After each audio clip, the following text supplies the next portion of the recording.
राष्ट्रपति की विधायी शक्ति। राष्ट्रपति हमारा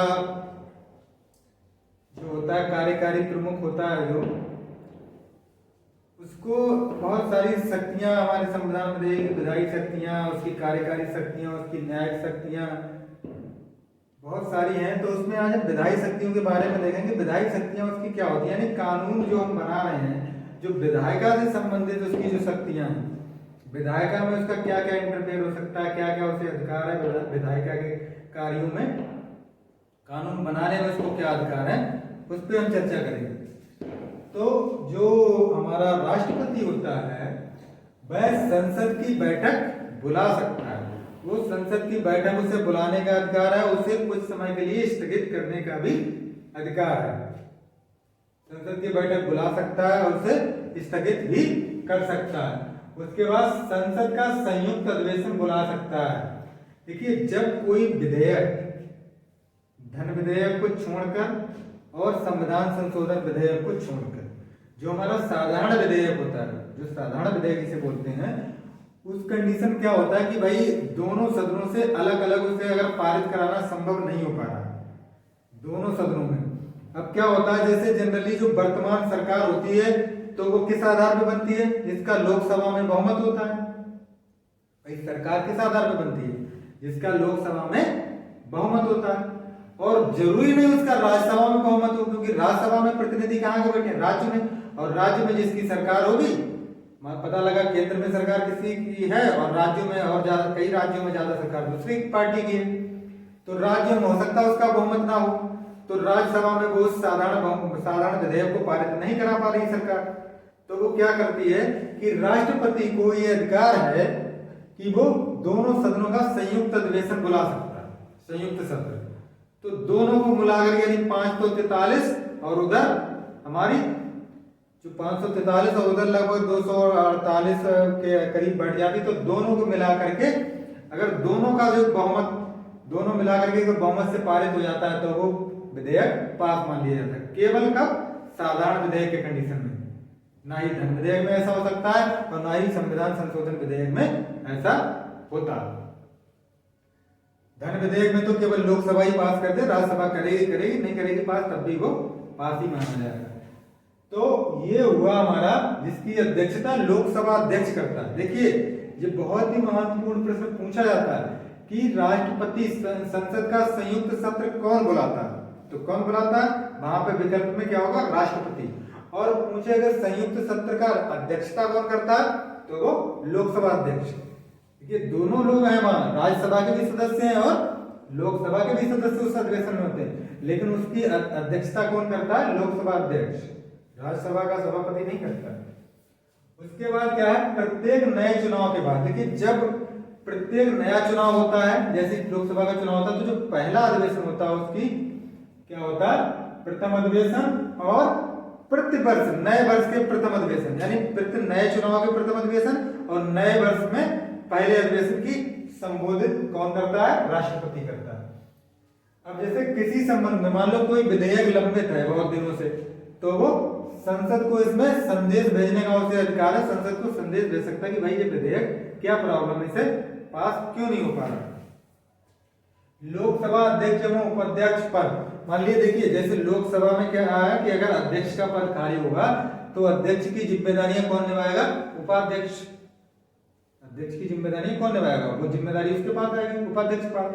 लेकिन अगर लोकसभा अध्यक्ष और उपाध्यक्ष का किसी कारणवश कभी कंडीशन ऐसी हो जाती है कि लोकसभा अध्यक्ष और उपाध्यक्ष दोनों खाली है पद, तो राष्ट्रपति को अधिकार है कि वो लोकसभा में से किसी भी संसद सदस्य को लोकसभा अध्यक्ष बना सकता है, लोकसभा अध्यक्ष उसको मनोनीत कर सकता है।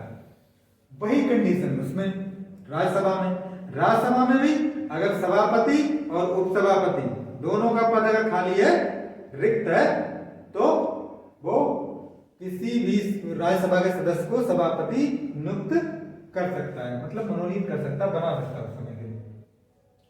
उसके बाद क्या है, 12 सदस्यों को राज्यसभा में उसके कला क्षेत्र में, संगीत क्षेत्र में, विभिन्न क्षेत्रों से संबंधित 12 लोगों को मनोनीत कर सकता है राष्ट्रपति राज्यसभा में। इससे पहले 2 सदस्यों को वो लोकसभा में भी एंग्लो इंडियन के कर सकता था, लेकिन वो प्रावधान अब खत्म कर दिया गया। तो केवल 12 सदस्यों को वो राज्यसभा में मनोनीत कर सकता है। उसके बाद वह चुनाव आयोग से परामर्श कर संसद सदस्य की निरंतरता का निर्णय करता है। जैसे कोई भी संसद सदस्य है, कोई भी लोकसभा से चुनकर आया और किसी ने कहा भाई उसकी उस पे कोई ब्लेम लगा कि भाई इनकी जो चुनाव प्रक्रिया थी, इन्होंने धांधली की, कुछ गड़बड़ हुआ, इन्होंने जो नियम थे, कानून थे, उनका पालन नहीं किया, उन्होंने जबरदस्ती जीत हासिल की, ये अवैध है, ये सांसद मतलब ये अवैध नहीं है। या कोई भी संसद में कोई ऐसी प्रक्रिया होती है, कोई भी ऐसा मतलब घटना घटित होती है जिसके आधार पर उसकी सदस्यता को मतलब उसे अनाहृत किया जाता है, तो राष्ट्रपति को अधिकार है कि वो उसके चुनाव आयोग से निर्णय लेकर के, चुनाव आयोग से परामर्श करके उसकी निरंतरता के बारे में निर्णय करता है। कुछ विधेयक उसकी पूर्व अनुमति आवश्यक है। कुछ विधेयकों में, जैसे भारत की संचित निधि से संबंधित अगर कोई विधेयक है तो उसमें राष्ट्रपति की पूर्व अनुमति जरूरी है। अगर संचित निधि पर आधारित है तो, या किसी राज्य की सीमा निर्धारण करनी है, राज्यों का बंटवारा करना है, तो वो विधेयक अगर लाया जा रहा है हमारे संसद में तो उसके लिए भी राष्ट्रपति की पूर्व सहमति अनिवार्य है। उसके बाद क्या है, विधेयक पर निर्णय। विधेयक देखिए, जब कोई भी विधेयक लोकसभा और राज्यसभा द्वारा पारित हो जाता है तो वो राष्ट्रपति के पास सहमति के लिए जाता है, राष्ट्रपति की सहमति के लिए। तो उसके पास 3 कंडीशन होती है।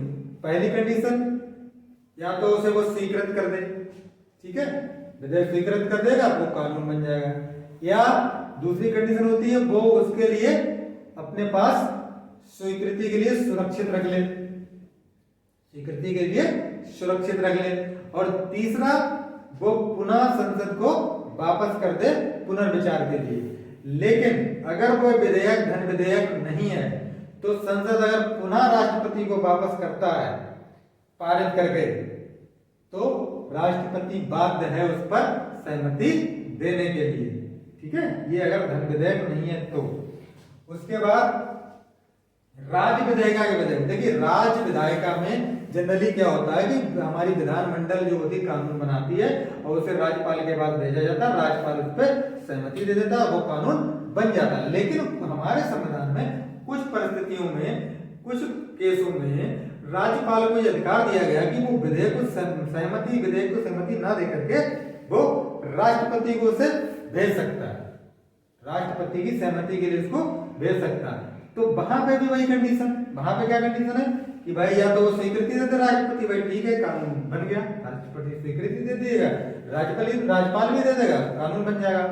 दूसरा क्या है, राष्ट्रपति उसको सुरक्षित रख ले स्वीकृति के लिए कि अभी भैया नहीं देंगे, बाद में हम देंगे, अभी हमें समय नहीं है, बाद में देंगे, जब मर्जी होगी तब हम देंगे इस पर फैसला, ना स्वीकृत करे ना मना करे। और तीसरा क्या है कि वो पुनर्विचार के लिए, जैसे वहां संसद में वापस करता था ऐसे राज्य विधायिका को वापस कर दे, तो वहां राज्य विधायिका फिर पुनः अगर उसे पारित करके भेजती है, फिर वो राज्यपाल राष्ट्रपति को भेजता है, तो